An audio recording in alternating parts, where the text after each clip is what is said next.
Hello, I'm Tom Bailey, and in today's episode, I'll be getting to know Simon Bedard, who is the CEO of Exit Advisory Group, a boutique merger and acquisition firm that also provides a range of advisory services focused on exit strategies and how to maximize company value.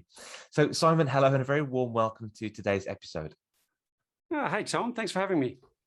I really appreciate you being here. And just out of interest, whereabouts are you in the world right now?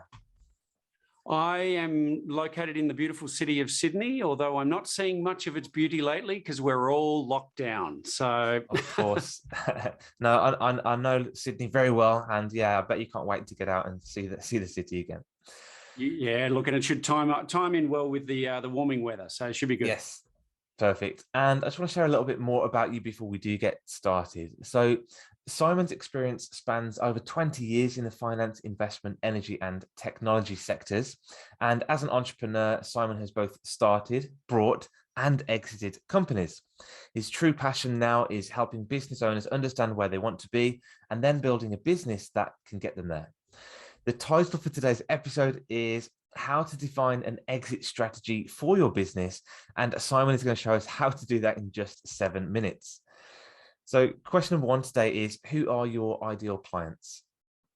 Oh, look, that's an easy one. Our clients are business owners, and look, it ranges in size and industry and complexity and all that sort of stuff. But if you own your own business and you're trying to build that business to deliver you the life you want, then you're somebody who we can probably help. Great, perfect. And what would you say is typically the biggest challenge that they face in business? Look, I think the biggest challenge with business is that there's so much noise out there telling you what you should be doing or shouldn't be doing. I think everyone talks about growth and where to go, but they're often not sure where they're growing to. It's sort of growth for the sake of growth, and they end up chasing lots of shiny things and not growing with purpose.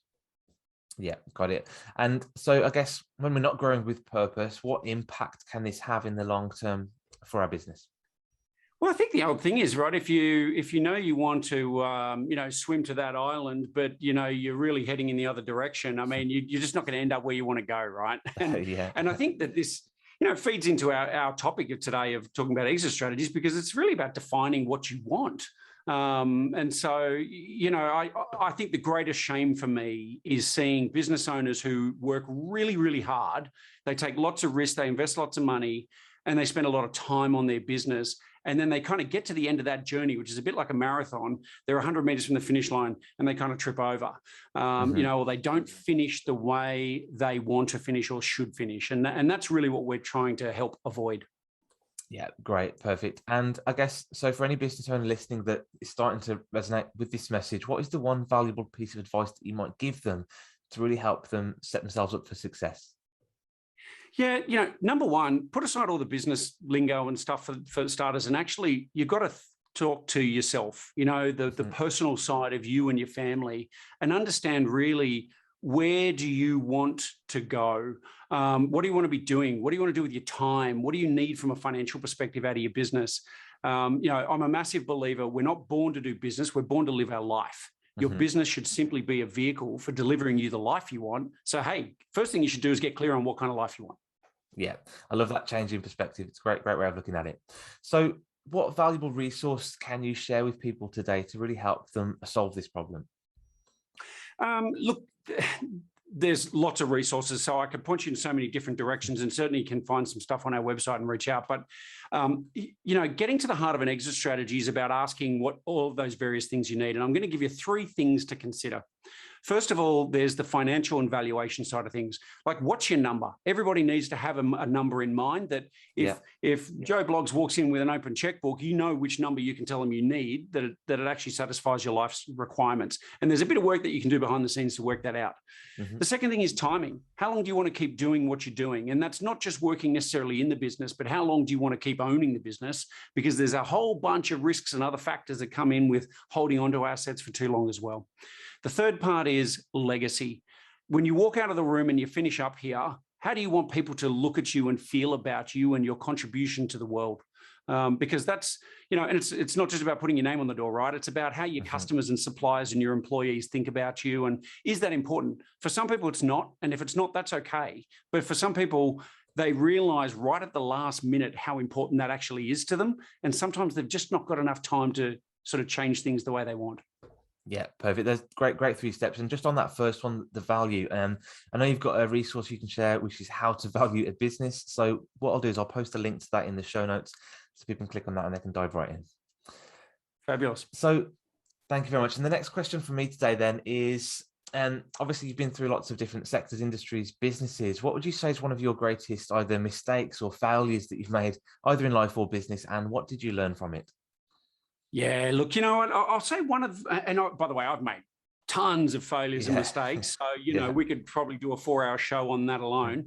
But look, one of the things I would say is, you know, I've probably where my greatest mistakes and my greatest successes usually revolve around people and how I've engaged, or the people I've decided to do business with.